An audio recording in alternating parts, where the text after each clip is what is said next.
Olá, boa tarde, ótima terça-feira. O NT Sul começa agora ao vivo com as principais informações de Cachoeira do Sul e do Rio Grande do Sul. Quitação antecipada do IPVA começa hoje no Rio Grande do Sul. Desconto máximo pode chegar a 25,4%.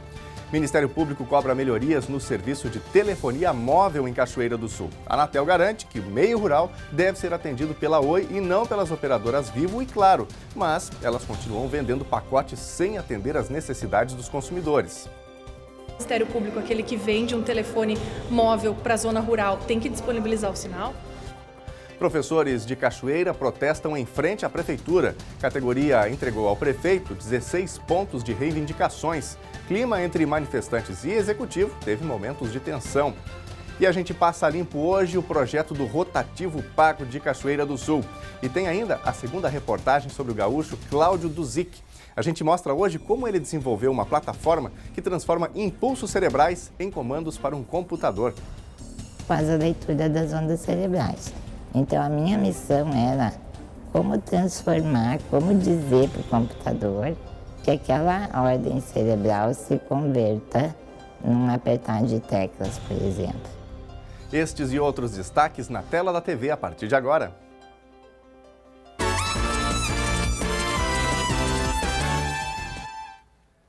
Com a proximidade de janeiro, o governador eleito do Rio Grande do Sul, Eduardo Leite, está fechando o alto escalão da sua administração. Ontem, Leite anunciou mais 3 secretários. O novo governo gaúcho anunciou mais 3 nomes para o secretariado, acompanhado do vice-eleito Ranolfo Vieira Júnior e do já anunciado chefe da Casa Civil, Otomar Vivian. Eduardo Leite classificou também estes nomes como técnicos, mas com habilidades políticas para as funções.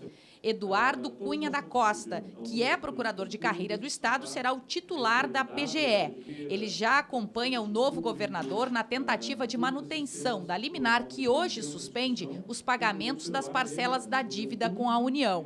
Eu vou acompanhar o governador Eduardo Leite na agenda com o ministro Marco Aurélio, no Supremo Tribunal Federal, e lá vamos debater e trazer ao ministro os assuntos que são da situação atual do Estado, da necessidade da permanência dessa liminar e também do interesse e do empenho do governo em aderir ao regime de recuperação fiscal. Então, esse é o primeiro, digamos, dos assuntos. E depois, o incremento da recuperação da dívida ativa e também a redução do gasto. A secretária de Comunicação será a jornalista Tânia Moreira, coordenadora da campanha, ex-presidente da TVE e também da TV Assembleia. Ela será responsável pelos canais de comunicação e o contato institucional do governo.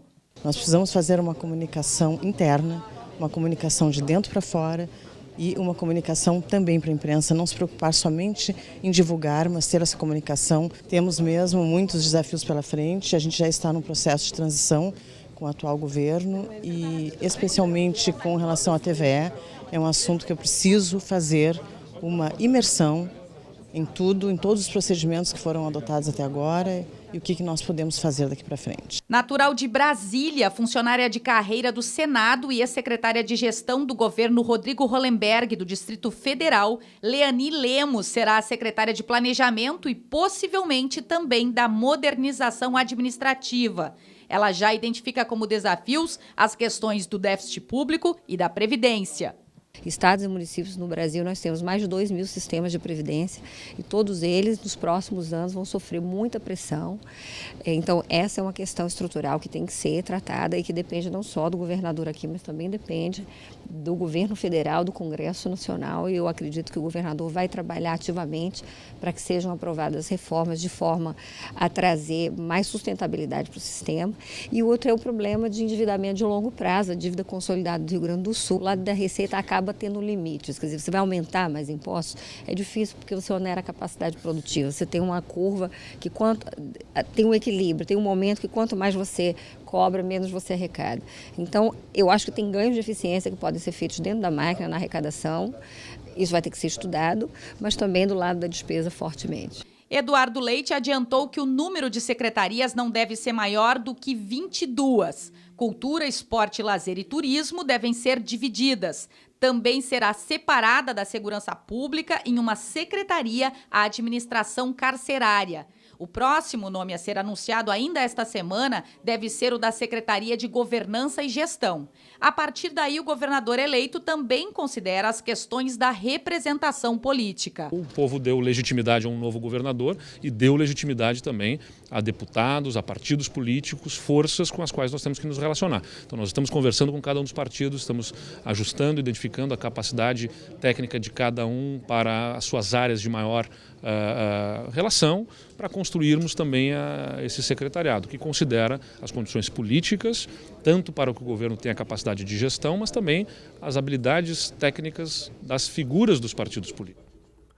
Agora, 12h07, hora de Brasília. Lembrando que você de casa pode interagir com a gente, pode mandar a sua opinião, a sua sugestão de reportagem aqui para o NT Sul, para construirmos juntos um jornalismo colaborativo com a sua participação, com a informação que vem da comunidade. Aliás, para você participar, você pode mandar a sua mensagem através do WhatsApp, código de área é o 51, número 99769-7129. 9769-7129. Você também pode participar através do Facebook. Aliás, no Face, a gente transmite sempre o nosso NT Sul ao vivo por lá. Você pode compartilhar, comentar no próprio vídeo ou, enfim, enviar alguma informação através da página facebook.com/TV Cachoeira. Daqui a pouquinho a gente já coloca no ar aqui as primeiras mensagens que estão chegando para a gente nesta terça-feira. A gente fala agora sobre o IPVA. Os proprietários de veículos que queiram antecipar a quitação do IPVA, referente ao ano de 2019, no Rio Grande do Sul, podem fazer o pagamento a partir desta terça-feira, a partir de hoje. O calendário deste ano é mais curto, vai até 28 de dezembro. O desconto máximo acumulado pode chegar a 25,4% para quem quitar o imposto ainda este ano, ficando isento da correção da unidade de padrão fiscal, estimada em 4,13% e aplicada já no primeiro dia de 2019. Além disso, para alcançar o percentual de desconto, o motorista precisa atender aos demais requisitos: não ter multas em seu nome nos últimos 3 anos, a partir de 1º de novembro de 2015, e ter inscrito 100 notas ou mais no programa Nota Fiscal Gaúcha. Ontem à noite, ontem, a gente mostrou aqui no NT Sul a história do Cláudio Duzic. O gaúcho morador de Canoas, tem 42 anos, é mestre e doutor em neuropsicopedagogia. Ele tem apenas o movimento das mãos, devido a uma atrofia muscular espinhal. A gente mostra hoje as ferramentas inclusivas desenvolvidas por ele. Com mais de 20 mil downloads, a interface que Cláudio desenvolveu pode dar mais qualidade de vida a milhares de deficientes. Cláudio, quando é que você entendeu a necessidade, já que você tinha movimentos com as mãos, de desenvolver um sistema como esse? Assim, ao longo da minha vida eu sempre aprendi que se eu não podia participar de alguma atividade, eu participava de uma maneira adaptada. Tanto a minha família quanto as escolas que eu estudei sempre me incentivavam a isso. Então, quando eu comecei a perder a capacidade de escrever com as mãos, que eu sentia a caneta mais pesada, sentia dificuldade de deslocar meu braço pelo papel, então eu entendia que em pouco tempo eu ia perder também os movimentos das mãos. E eu tinha que achar alguma maneira de me adaptar a essa nova situação. Então, enquanto eu estava perdendo os movimentos ao mesmo tempo, eu estava buscando apoio de como escrever de uma maneira diferente.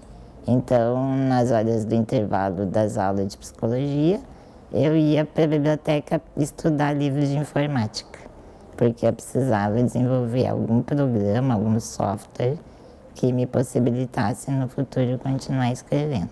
Então, eu sabia que eu ia ter mínimos movimentos, movimentos muito sutis, e que então eu poderia aproveitar esses movimentos sutis para desenvolver a tecnologia.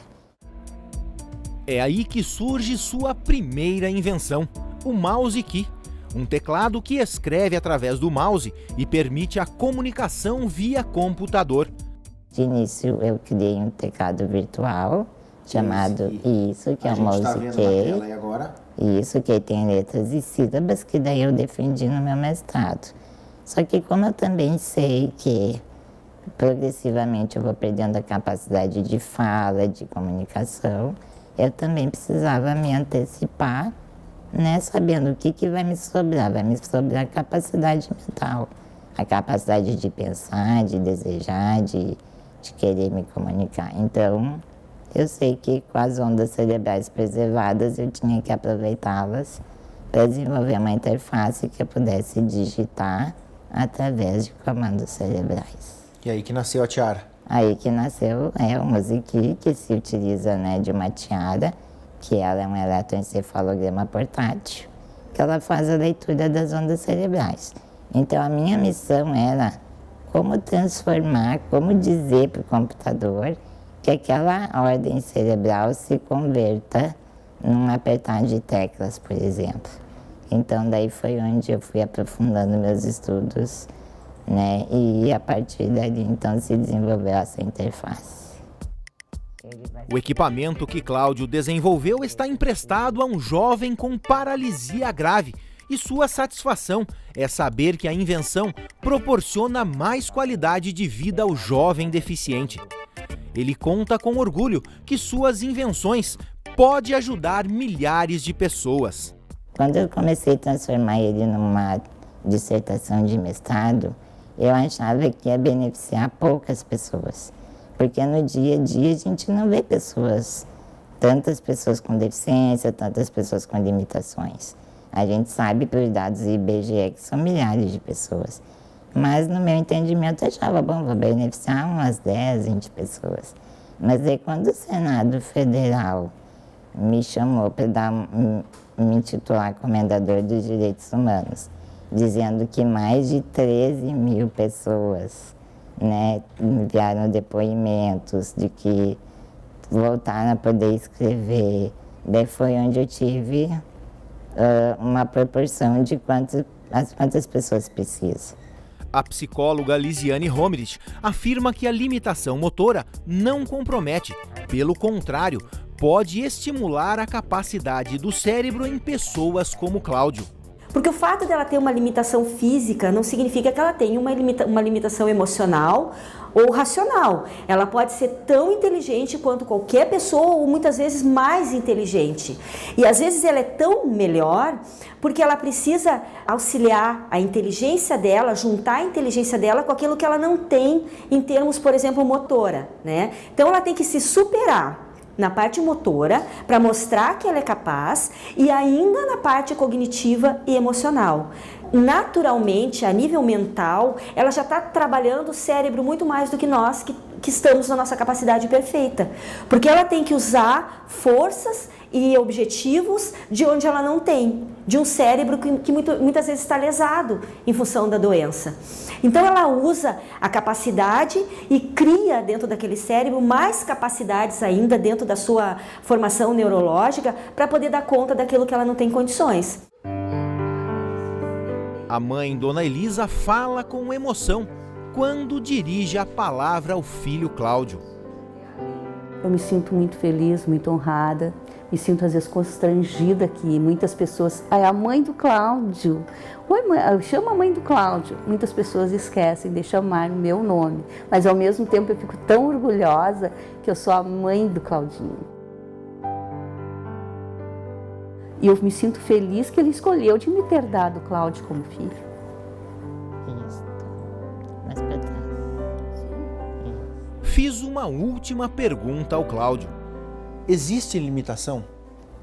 Eu acho que existe falta de fé, né? Porque a limitação nas pessoas é quando elas não acreditam em si ou nas possibilidades que a vida deu a elas. Eu acho que a limitação é não acreditar. Porque eu acho que quando tu deseja, quando tu acredita, quando tu busca soluções, pode ser um caminho difícil. Não vou dizer que é fácil. Né? Não é fácil tu achar meios, mas hoje eu posso acreditar que o impossível é só até a gente achar uma maneira de buscar soluções e tornar possível. Eu tenho que aceitar a maneira como eu sou. Então eu me sinto especial no sentido de ser uma pessoa que tem fé, que tem possibilidade de acreditar, de ter esperança, e de saber que a sabedoria a gente busca que é de graça, digamos assim, né? Basta a gente querer saber fazer as coisas e ser agradecido pelo que a gente tem, né? Muitas vezes que nem, em vez de eu ser mal agradecido pelos movimentos que eu perdi, eu posso ser agradecido pelos os que me preservam, né? O que eu posso fazer, o que eu posso conseguir. E se eu não posso de um jeito, eu posso de outro. Então, nesse sentido, sim, eu me considero especial. Mas, ao mesmo tempo, eu acho que cada um tem essa aptidão. Cada um é especial. Uma linda história, né? Um belo exemplo e que nos traz a ideia de que sempre podemos agradecer por aquilo que temos de melhor. No caso do Cláudio, a sua capacidade que está ajudando a tantas pessoas por esses projetos que ele está desenvolvendo. Por falar em projetos, cerca de 60 projetos foram apresentados no programa de extensão interdisciplinar da Universidade Luterana do Brasil, de Cachoeira do Sul. Um trabalho que envolveu estudantes dos cursos de odontologia, fisioterapia, bacharel de educação física e enfermagem durante todo o semestre. A comunidade foi beneficiada. Veja na reportagem de Gabriela Belo.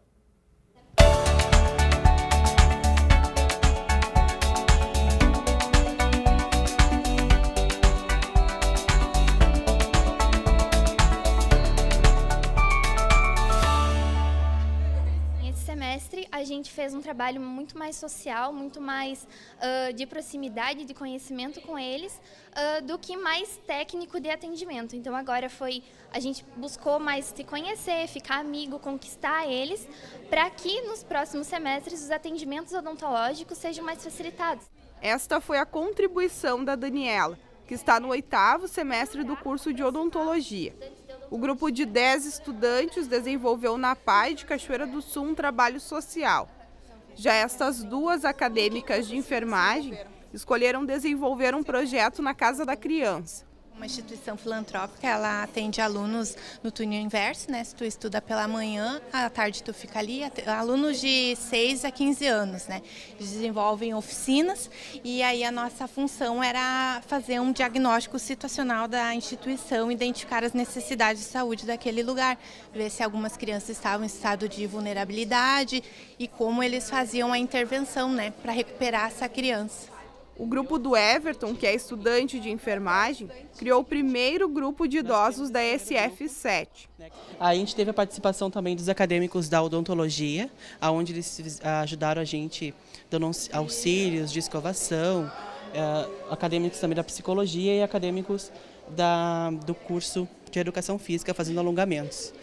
Algo comum é o envolvimento dos estudantes com a comunidade de Cachoeira do Sul. Entidades foram beneficiadas com o programa de extensão interdisciplinar. Então são disciplinas que foram desenvolvidas durante o semestre e que os nossos alunos foram reunidos em pequenos grupos e eles foram desenvolver partes da teoria aqui estudadas com essas pessoas que eles atenderam lá. Foi um momento assim importante porque a gente vê que o nosso acadêmico ele valorizou muito mais aquilo que ele aprende através da aula que o professor expõe ou do livro que ele lê, vendo como é no dia a dia lá no local onde eles foram. A mostra reuniu cerca de 60 banners no acesso do Salão de Atos da Universidade Luterana do Brasil de Cachoeira do Sul. Foi ali que aconteceu a abertura oficial na noite de segunda-feira. A partir do momento em que eles vêm para uma universidade, a universidade proporciona para eles essa apresentação de banners ou de pôsteres, como queiram chamar, nós estamos trabalhando com a cientificidade. A gente oportuniza ele a ter uma temática do seu projeto, como é que ele vai desenvolver através da metodologia que ele expõe ali, ele faz uma busca de referências bibliográficas para que ele possa realmente ter sucesso. Então, ter uma exposição de pôster, como nós estamos tendo hoje, né, faz com que o nosso aluno tenha o cunho da cientificidade. O resultado eles contam, e muito bem. Muitos profissionais dizem que não se sentem preparados para atender esses pacientes. Então, a nossa universidade, o nosso curso, ele nos proporciona esse tipo de atendimento, de proximidade com eles, para a gente se sentir lá, quando se formar, mais seguro, mais humano também, não sofrer para que esses pacientes não sofram nenhum tipo de discriminação, algum problema assim. O investimento de verbas em políticas públicas ela é muito baixo, né? Então, atividades como essa realizada pela Casa da Criança, como publicação de trabalhos como este, talvez eles aumentam a visibilidade, né, dessas instituições que praticam esse tipo de serviço e, de repente, o pessoal começa a investir mais, né, nas políticas públicas para mais instituições poder realizar trabalhos como este, né? As crianças ficam lá no turno inverso, recebem o lanche da manhã, o almoço, o lanche da tarde e desenvolvem oficinas, né? Canto, informática, né? Bordado, tapeçaria, esse tipo de coisa, assim, material reciclável, tudo gratuito. Estão aprendendo, mas tudo gratuito. Como que foi para ti desenvolver esse trabalho, esse projeto? Foi uma atividade bem gratificante, porque lá a gente viu a realidade dessas crianças e a gente pôde avaliar se o lugar estava valendo a pena. A gente viu que funciona, não é só no papel, que está tudo andando do jeitinho certo. Trouxe a extensão de uma forma diferente, porque a universidade nos prega extensão, pesquisa e ensino. E a gente nunca teve uma extensão junto a uma disciplina, né? E quando a gente pesquisa a comunidade, o grupo que a gente vai fazer, a gente acaba tendo o resultado da extensão, indo as pessoas lá naquele grupo, e isso traz uma satisfação acadêmica gigante, porque é aquele conforto de trabalho feito. Agora o nosso anseio é saber se esse grupo vai continuar com pernas, né? A gente já deu um empurrão inicial, que é o objetivo da disciplina. Isso aí, o jeito é aprender colocando a mão na massa. E olha, que a educação pública brasileira tem problemas não é novidade para ninguém. Baixo índice de aprendizagem, evasão escolar, formação de professores e discussões acaloradas em torno de projetos como a Escola Sem Partido. Diante deste cenário, o NTSul apresenta um programa especial sobre educação amanhã, a partir do meio-dia. Veja só. Se nós formos pensar, por exemplo, nós já tivemos outros momentos em que tu tinhas efetivamente doutrinação na educação. Que a gente possa construir este caminho de autogestão do nosso aluno, para que ele possa compreender o conhecimento numa dimensão maior. Hoje a escola pública acaba muitas vezes recebendo alunos sem identidade familiar. Então aí o professor ele vai acabar influenciando.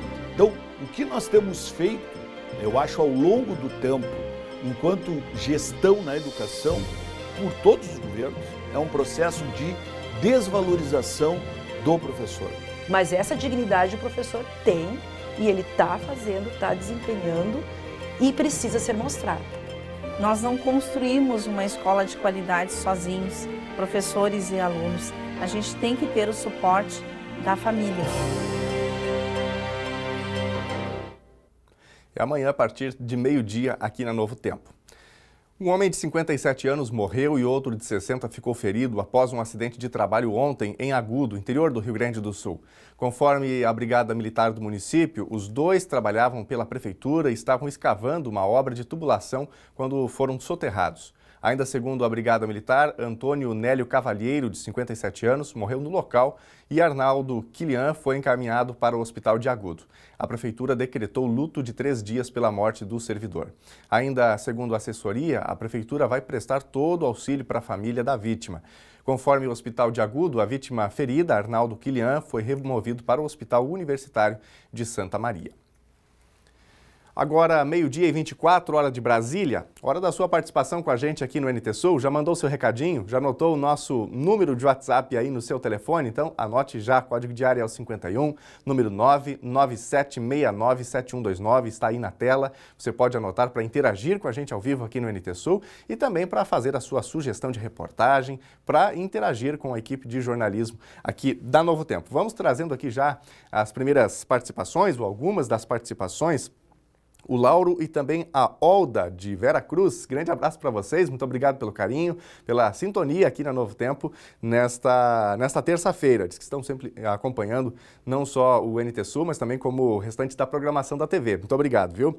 Também com a gente, deixa eu ver aqui quem mais, o Marion Freitas. Obrigado, Marion, tudo de bom para você, uma ótima tarde também. O Walter Sena está nos acompanhando no bairro Fátima, aqui em Cachoeira. Muito obrigado, grande abraço aos amigos do bairro Fátima. Também, deixa eu ver quem mais manda mensagem. O Márcio Bica, no bairro Frota. Obrigado, Márcio. Tudo de bom para você. Daqui a pouquinho a gente manda mais recadinhos. A Fernanda Rosa também está com a gente. Você pode continuar interagindo, não só pelo WhatsApp, como também pelo Facebook, facebook.com/TV Cachoeira. Por lá, inclusive, você pode assistir o NT Sul ao vivo. Muito bem, a seguir, Ministério Público cobra melhorias no serviço de telefonia móvel em Cachoeira do Sul. A Anatel garante que meio rural deve ser atendido pela Oi e não pelas operadoras Vivo e Claro, mas elas continuam vendendo pacotes sem atender às necessidades dos consumidores. Para o Ministério Público, aquele que vende um telefone móvel para a zona rural tem que disponibilizar o sinal? Professores de Cachoeira protestam em frente à Prefeitura. Categoria entregou ao prefeito 16 pontos de reivindicações. Clima entre manifestantes e executivo teve momentos de tensão. E a gente passa limpo hoje o projeto do rotativo pago de Cachoeira do Sul. Câmara de Vereadores é contra a despesa com parquímetros. Só que o valor questionado pelos vereadores sequer está no orçamento anual conforme a Prefeitura. Existe cheque em branco para o poder público. Tudo precisa de uma lei, tudo precisa de um enquadramento legal, no caso de uma despesa, um enquadramento orçamentário para que ele efetivamente aconteça.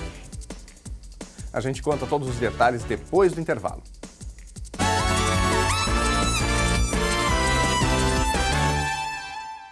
A RGE Sul abre inscrições no dia 12 de dezembro para o processo seletivo do curso de formação de eletricistas de redes aéreas, que vai ser oferecido em São Leopoldo, na Grande Porto Alegre. As aulas vão ter início no dia 28 de janeiro, com duração de 3 meses, completando uma carga horária de 488 horas. Para se candidatar a uma das 24 vagas do curso, é necessário ter no mínimo 18 anos, ensino fundamental completo e carteira nacional de habilitação definitiva, categoria B.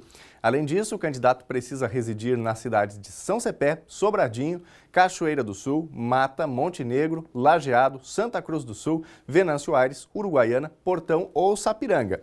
O curso é gratuito e durante os estudos os alunos podem receber hospedagem e alimentação. Mais informações no nosso site novotempo.com/NTSul. A má qualidade do sinal da telefonia móvel e da internet das operadoras Claro e Vivo em Cachoeira do Sul é um problema antigo denunciado por diversas entidades, entre elas o EDECOM, a CACISC, Sind Lojas, Câmara de Vereadores e o HCB. O Ministério Público, desde 2009, trabalha para exigir que essas operadoras realmente disponibilizem o que vendem aos consumidores. Recentemente, uma resposta desagradou a promotora Débora Becker. O sinal oferecido pela Vivo e pela Claro deve continuar assim. E a Anatel não vai punir nenhuma das operadoras. A repórter Gabriela Belo traz mais detalhes. Aqui na Câmara, a tribuna popular foi utilizada pela promotora Débora, que está comigo para falar os resultados. Os últimos desdobramentos não são os melhores e nem um pouco favoráveis para os consumidores. Boa tarde, promotora. Boa tarde, é verdade. Os questionários que foram disponibilizados para a comunidade foram respondidos validamente por 201 consumidores quanto à operadora Vivo. E desses 201, 193 indicaram a sua insatisfação quanto à qualidade do sinal da telefonia. Mesmo assim, os desdobramentos e as reuniões, audiências, defesas processuais dessa operadora de telefonia são no sentido de que a prestação está sendo feita a contento e de acordo com todos os regramentos da Anatel. O Ministério Público continua com o processo, inclusive tem um material sendo disponibilizado orientando os consumidores para que eles não comprem, não adquiram nenhum tipo de serviço. Exatamente, as ações seguem, buscando sentenças que reconheçam essa falta de qualidade na prestação do serviço de telefonia móvel, mas em razão de regramentos da Anatel, existe uma previsão de que os consumidores da zona rural devem ser atendidos por telefonia pela operadora Oi, e é uma telefonia não obrigatoriamente móvel.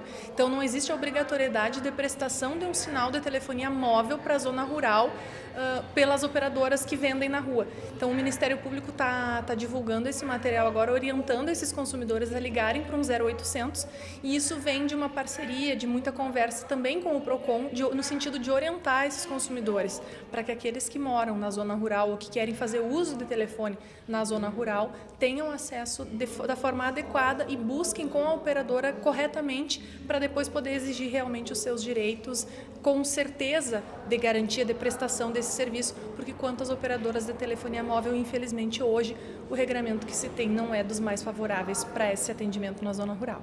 Este trabalho da promotoria especializada começou em 2009, já fecha aí praticamente 9 anos de processos, de documentos sendo entregues tanto à operadora Claro quanto à operadora Vivo. Você está satisfeita com o resultado desse trabalho?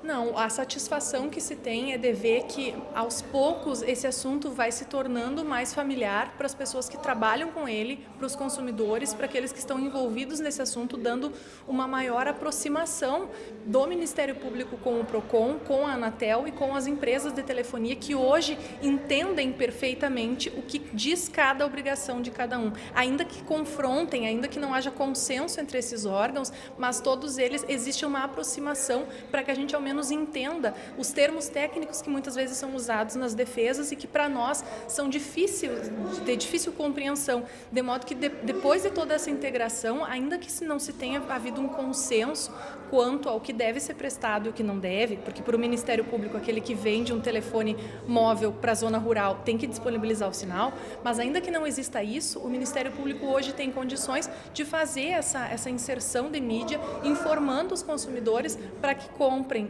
com a operadora Oi, que é a responsável pela telefonia na zona rural. Isso já é, então, um mínimo avanço. Não é o suficiente, não é o que torna satisfatório o trabalho, mas é um nível de informação que até então não se tinha para o consumidor.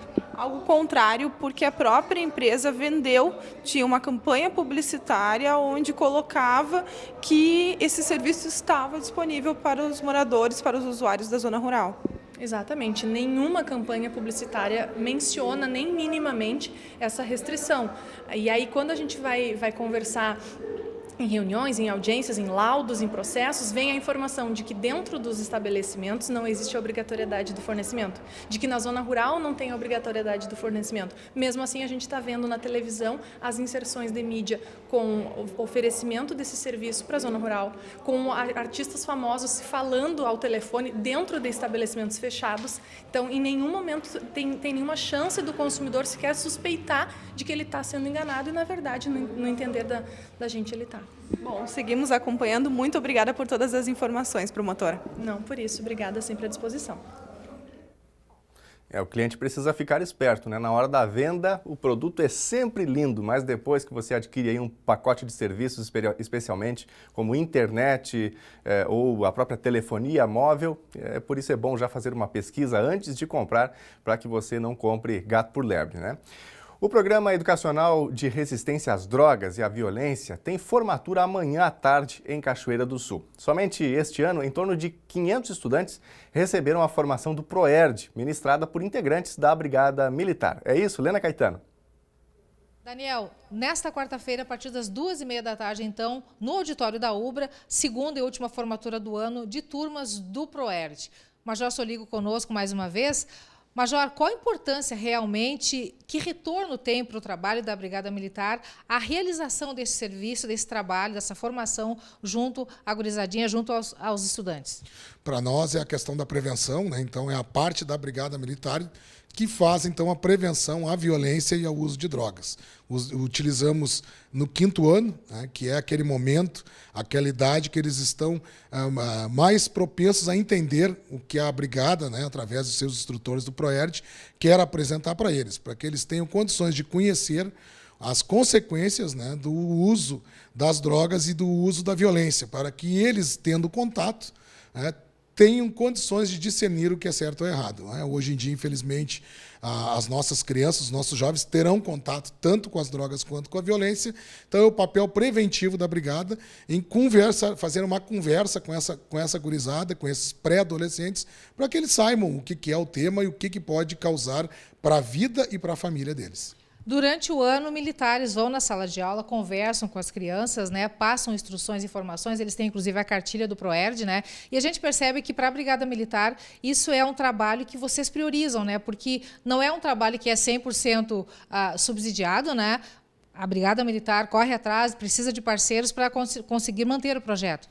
Nós temos o que o Estado fornece são os próprios instrutores, os policiais militares que têm o curso do PROERD, a cartilha, como tu falastes, mas a questão da formatura, que é tão desejada por eles, as camisetas, o lanche, tudo isso é feito com o auxílio da nossa comunidade, dos parceiros, né, que fazem as doações para que essa formatura de amanhã aconteça, que é um momento, além, né, dos 10 encontros previstos, é um momento em que todas as escolas estão juntas e um momento onde as crianças, então, confraternizam e veem o seu projeto ali concluído, né, fazem, vamos dizer assim, finalmente, né, o fechamento do seu projeto do semestre. A gente vê que para as crianças isso tem um significado especial também, por se tratar da Brigada Militar junto deles, ali dando as instruções, sendo parceiro, né? E porque são as lições que ficam para a vida toda.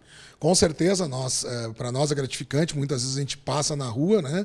Nem aqueles que não são instrutor como eu, embora fardados, e a gente vê a criança gritando, oi, tio do PROERD, né? Então é gratificante para nós, policiais militares, ver que o nosso tempo, né, o nosso empenho em esclarecê-los sobre esses dois temas tão complicados, surte um efeito nessa gurizada para que eles tenham, né, durante toda a sua vida, condições de saber o quão tão ruins são essas duas situações. É um trabalho preventivo de longo e médio prazo, mas que dá resultado, com certeza. Com certeza, um projeto que tem o seu resultado, né? Desde 98, em Cachoeira do Sul, a gente faz esse projeto. Nós já temos hoje policiais militares que frequentaram as primeiras turmas do PROERD, temos filhos, os meus 2 filhos já frequentaram, então é um projeto muito bom para que, pelo menos, essa gurizada tenha conhecimento desses temas que são tão complicados aí no dia a dia. Para eles é importante também a presença de familiares e amigos e também da comunidade nessa formatura. Com certeza, estamos esperando a todos, as escolas, os familiares e a comunidade em geral que quiser conhecer, participar dessa formatura. E a gente destaca mais uma vez, o NT Sul apresenta amanhã, a partir do meio-dia, um programa especial tratando sobre a qualidade da educação pública no Brasil. Você não pode perder. Por exemplo, nós já tivemos outros momentos em que tu tinhas efetivamente doutrinação na educação. Que a gente possa construir este caminho de autogestão do nosso aluno, para que ele possa compreender o conhecimento numa dimensão maior. Hoje a escola pública acaba muitas vezes recebendo alunos sem identidade familiar. Então aí o professor ele vai acabar influenciando. Então, o que nós temos feito, eu acho, ao longo do tempo, enquanto gestão na educação, por todos os governos, é um processo de desvalorização do professor. Mas essa dignidade o professor tem e ele está fazendo, está desempenhando e precisa ser mostrado. Nós não construímos uma escola de qualidade sozinhos, professores e alunos. A gente tem que ter o suporte da família. E amanhã, a partir do meio-dia, aqui na Novo Tempo, a nossa 1 hora aqui do NT Sul, né, de meio-dia até a 1, então uma discussão importante sobre a educação pública brasileira, trazendo bons exemplos daquilo que está dando certo em alguns locais e como melhorar a qualidade de ensino nas escolas públicas do nosso país. As temperaturas prometem ir às alturas hoje à tarde no Rio Grande do Sul e a umidade relativa do ar continua baixa no estado. Vamos agora à previsão do tempo.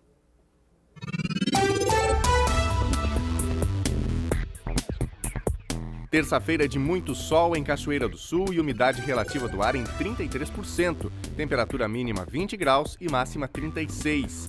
Na quarta-feira, sol entre nuvens e sensação de abafamento. A umidade do ar aumenta e deve ter pancadas de chuva. Mínima 23 graus e máxima 30.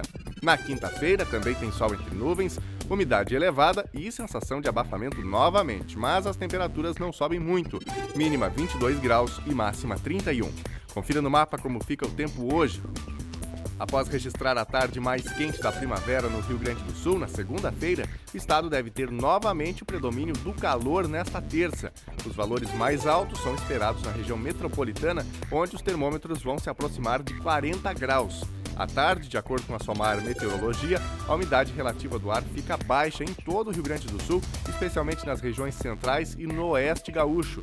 À noite, porém, uma frente fria chega ao sul gaúcho e provoca pancadas de chuva em toda a faixa que faz fronteira com o Uruguai. Há risco de temporal com granizo e ventania. Na capital, Porto Alegre, a máxima prevista é de 39 graus. Em Uruguaiana, na fronteira oeste, 38. Em Passo Fundo, no norte do estado, 34 graus. Em Santa Maria, na região central, 38. Para o litoral norte, Tramandaí e Torres, 31 graus. Em Pelotas e Rio Grande, no sul do estado, 34 graus.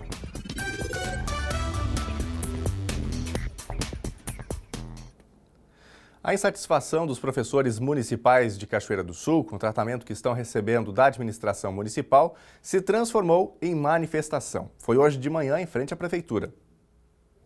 A manhã começou bastante agitada aqui em frente ao Paço Municipal. Professores de todas as escolas do município se reunindo em um manifesto pacífico sob o comando da Josier. Qual é a principal meta, o principal objetivo de vocês com essa manifestação? Lena, no dia 30 de novembro nós tivemos uma Assembleia Geral no sindicato e ficou então deliberado que nós teríamos a mobilização. Lá na Assembleia foram pontuados então, alguns tópicos, aquilo que mais hoje está incomodando a categoria, está tirando a tranquilidade da categoria. Então hoje nós trouxemos uma carta onde a gente cita esses tópicos e vamos entregar para o prefeito. Desses tópicos que vocês elencaram, quais deles ou qual deles vocês pretendem que tenham a resposta mais imediata do Executivo? Nós esperamos que todos eles tenham, porque todos eles são muito importantes. Então, nós queremos conversar com o prefeito, entregar para ele, falar com ele a respeito da preocupação da categoria. Cita para a gente alguns desses tópicos, José. Por exemplo, é muita insegurança. Esse ano, desde o meio do ano para cá, foram várias propostas de alteração no nosso plano de carreira. Então, isso é uma coisa que está preocupando muito, está causando muita instabilidade, porque a todo momento surge um novo projeto. Também a questão do FAPES é uma questão muito preocupante para a categoria. A infraestrutura das escolas, a questão das estradas, são vários os assuntos então que nós queremos conversar com o prefeito hoje. A categoria está insegura? Muito insegura, muito preocupada, porque quando se faz um concurso tem um edital e todo mundo então pensa que aquele é o plano, se planeja para aquele plano de carreira. E aí então no meio do caminho, para muitas às vezes até no final já da sua jornada de trabalho, surgem propostas de mudanças no plano de carreira. Isso tudo causa uma grande insegurança, uma grande instabilidade, porque nunca se sabe qual vai ser a próxima mudança que vai ser sugerida. Aproveitando a época natalina, um pinheirinho também foi usado na manifestação, tendo como enfeites as principais preocupações do magistério municipal. A categoria também deu vários recados através de faixas e cartazes. Professor não se limita a 20 ou 40 horas de trabalho. Sem o professor, não existiriam as profissões. Se não fosse o seu professor, a sua assinatura seria assim, uma digital. Elegemos um prefeito e não os empresários. Educação. Pior que o medo da punição é a vergonha de não ter lutado. Educação é a base para todas as profissões. Houve manifestações. O prefeito Sérgio Gnatti veio ao encontro dos manifestantes e chegou em meio ao discurso do professor Henrique Hetver e não gostou do que ouviu. Nós queremos sim. Onde é que eu estou lhe agredindo? Aonde? Aonde é que eu estou lhe agredindo? Que o senhor disse agora que eu estou lhe agredindo? Nos nossos direitos, prefeito. Nos nossos direitos. O prefeito se desculpou posteriormente pela atitude. A professora Elaine Paz falou diretamente ao prefeito. Os pais, prefeito, nos entregam esses filhos porque eles não sabem muitas vezes como ajudar a desenvolver a educação deles. E nós conseguimos. Nós somos heróis anônimos, porque nós muitas vezes não somos vistos pelas pessoas e às vezes tentam desfazer o professor. Mas o professor, o senhor sabe, o senhor hoje é médico e o senhor sempre fala, o senhor é médico porque teve vários mestres na sua vida. Antes de entregar, a presidente do Sindicato dos Professores Municipais leu a carta aberta da categoria com os 16 pontos de preocupação e reivindicações ao Executivo. Quando ocupou o microfone, o prefeito Sérgio Gnatti mencionou as dificuldades financeiras da prefeitura, na dívida de 6 milhões de reais do estado com o município, na busca de soluções para pagar a dívida de 150 milhões de reais do Fundo de Aposentadoria e Pensão dos Servidores e no esforço para manter o salário em dia. Ele também anunciou que todas as reuniões do Executivo serão abertas à participação dos sindicatos de professores e também do funcionalismo. Nenhuma reunião do meu secretariado se dará aqui na Prefeitura, nas segundas-feiras às 9h30 da manhã, sem a presença de um representante dos sindicatos da Prefeitura. Todas as reuniões estarão convidados a presidente ou representante da presidente, ou alguém da diretoria, ou alguém do professorado, alguém de vocês tem que estar junto nas minhas reuniões, para que depois não haja nenhum tipo de distorção do que se fala ali. Enquanto falava, GG abriu espaço e a professora Janete Machado aproveitou para sugerir. A saúde e a educação não pode ficar em segundo plano. Pague a educação e a saúde e o resto parcela-se. CCs, secretariados ganhando o que ganha, e nós?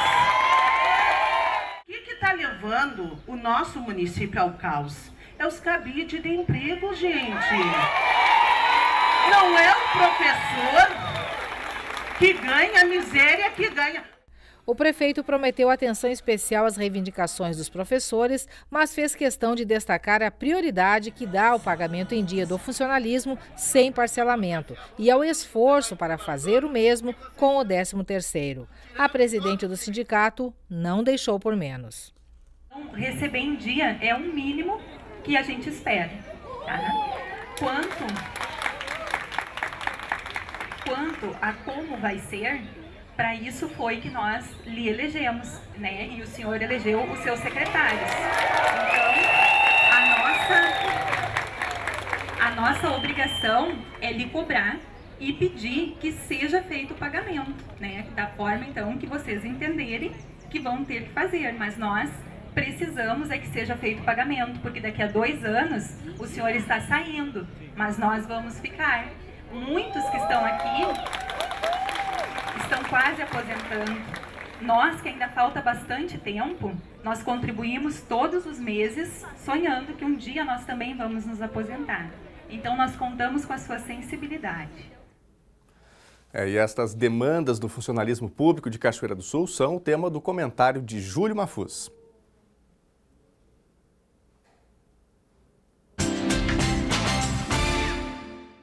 Olá, boa tarde.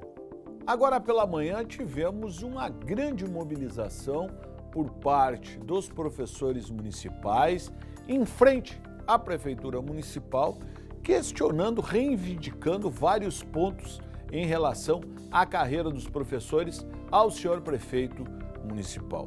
Eu quero destacar uma delas, que é uma preocupação não só dos professores, mas como de todo o funcionalismo público municipal e também da cidade de Cachoeira do Sul, que é o chamado Fundo de Aposentadoria do Servidor, o famoso FAPES. O FAPES hoje é, sem sombra de dúvida, um grande problema financeiro da prefeitura. Por que isso? Porque ele começou errado lá atrás, em 1994, quando, no momento da sua implementação, a contribuição era muito abaixo daquilo que era necessário para manter a saúde financeira deste fundo de aposentadoria, que foi criado, inclusive, sem nenhum recurso depositado e apenas com a contribuição mensal da prefeitura e dos funcionários na casa de 4%. Ora, isso inviabilizaria e inviabiliza a existência do fundo. O problema do FAPES não é culpa nem dos servidores públicos municipais, nem do atual prefeito. Ele é problema de uma gestão inteira desde o momento de sua implementação. Como é que nós podemos resolver isso?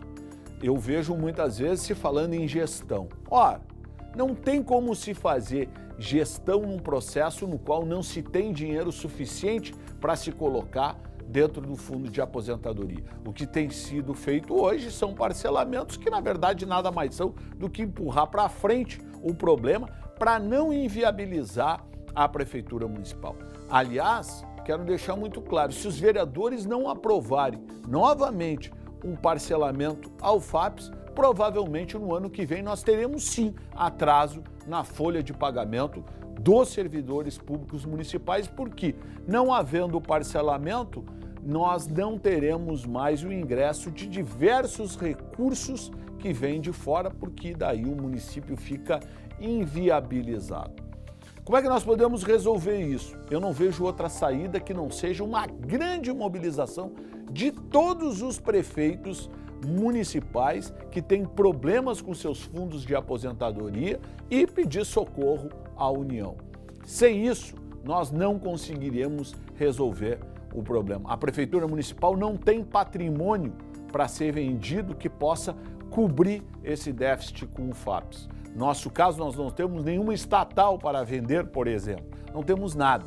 Né? Nós precisamos de dinheiro. E a Prefeitura, por mais que ela venha a fazer economia, por mais que ela, por exemplo, demita servidores, ela não vai conseguir aportar os recursos necessários para que o FAPES tenha uma saúde financeira e que possa honrar todas as aposentadorias. Então, esse é um problema urgente que precisa ser resolvido e que lá, em 2016, na campanha eleitoral, os 5 candidatos a prefeito já falavam disso, que o grande problema seria, sem sombra de dúvida, o fundo de aposentadoria. Talvez essa seja a saída, uma reunião de todos os prefeitos e ao encontro do novo governo de Jair Bolsonaro para ver se alguma solução pode ser encontrada. Falei e assino embaixo. A implantação do estacionamento rotativo em Cachoeira do Sul virou polêmica. Agora, a Comissão de Finanças e Orçamento da Câmara de Vereadores elaborou uma emenda supressiva, excluindo do projeto de lei os R$400 mil supostamente previstos para a compra de parquímetros eletrônicos. E uma emenda modificativa acrescentando valor para a compra de medicamentos. Só que este valor, segundo a Prefeitura, não está no orçamento anual. O projeto tem previsão de ser votado na próxima sessão. Uma nova discussão sobre a implantação do estacionamento rotativo em Cachoeira do Sul começou há uma semana, quando o presidente do Conselho Municipal de Trânsito utilizou a tribuna popular. Quando entrevistado pela colega Lena Caetano, o presidente criticou o projeto. Eu não entendo que tipo de empresa vai participar de uma licitação dessas. Que empresa pode ter interesse em participar de uma licitação em que as regras não estão claras? Nós não sabemos quem vai investir. Me preocupa muito que o projeto diz que só pode começar a cobrar o estacionamento depois de fazer os investimentos, mas o projeto não diz quem vai investir. Não diz quem vai investir. Mas, ao mesmo tempo, está no orçamento do município R$400 mil para compra de parquímetros. Então, significa dizer o quê? Quem vai pagar é o município? A empresa que ganhar a licitação, ela vai explorar, mas não vai investir? Bom, isso não está claro, então isso é esconder.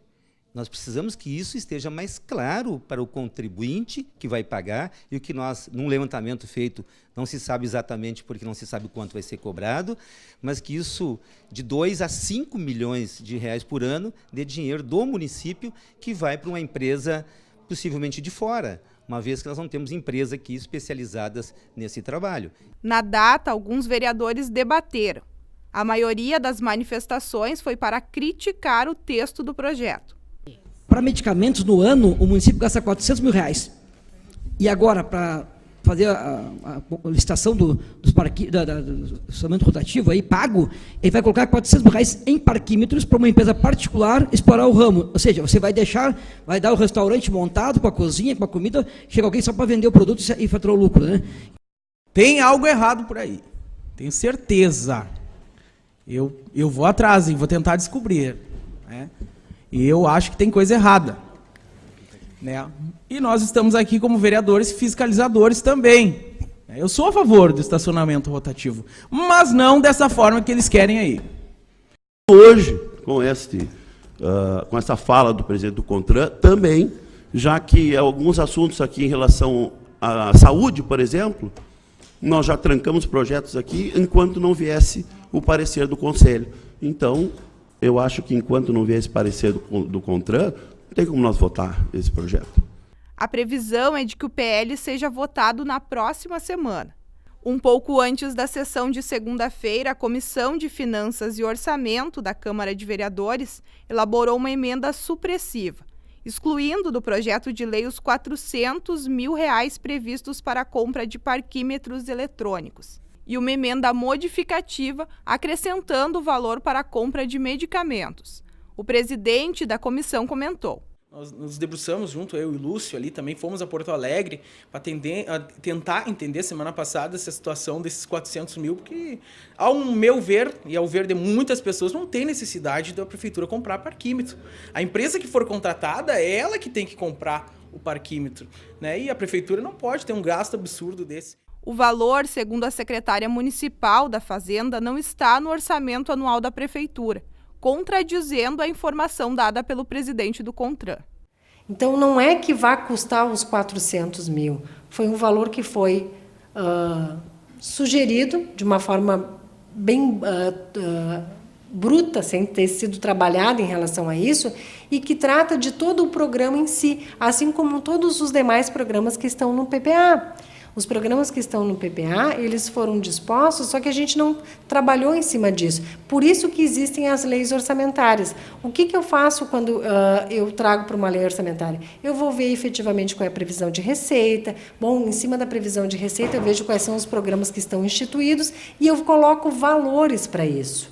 Mas o que foi em relação a essa questão do parquímetro? Foi a questão de que havia sido previsto no PPA, que é a primeira lei que compõe as peças orçamentárias, que são compostas de PPA, LDO e a LOA, o Plano Plurianual, Lei de Diretrizes Orçamentárias e a Lei Orçamentária Anual, em que a gente traz e demonstra essa compatibilidade. Sobre a proposta da comissão da Câmara de utilizar os R$400 mil para comprar medicamentos, a secretária afirma: não tem como ser suprimido porque ele não está dentro do texto da LOA, da Lei Orçamentária Anual. Não existe isso, não existe uma atividade que trata disso. Ele foi só um anexo demonstrando a compatibilidade. Por conta da polêmica, o presidente pretende acionar o Ministério Público, até para proteger o Conselho, garante.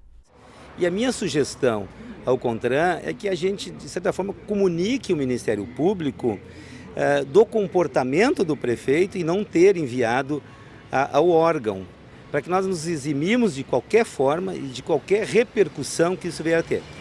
Nós queremos, e é a minha intenção, tirar o CONTRAN dessa discussão. Não pode em nenhum momento responsabilizar o órgão que não foi ouvido.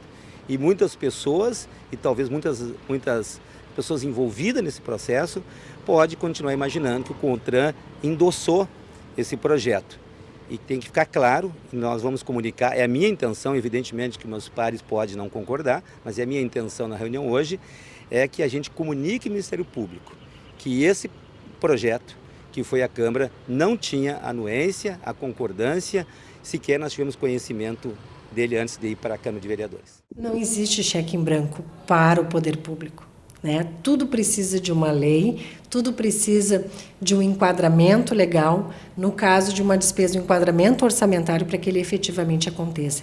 Então, é uma coisa bem complexa e às vezes é difícil para que a gente possa fazer com que a população entenda isso, de que forma acontece a execução do recurso que a gente recolhe dos impostos, Eles enxergam a prestação de serviço e o imposto pago, mas toda a parte burocrática que está nesse entorno, no meio disso, de receber o tributo e de devolver em serviço, ele é bastante complexo. Nós sofremos auditorias de Tribunal de Contas. O nosso Tribunal de Contas é um dos mais rígidos que a gente tem no país. Nós temos a auditoria do Tribunal de Contas da União, nós temos acompanhamento do Ministério da Previdência. Então, nós somos, além de tudo, e além da população que nos audita, da Câmara de Vereadores, que também é um órgão fiscalizador, nós temos tudo isso.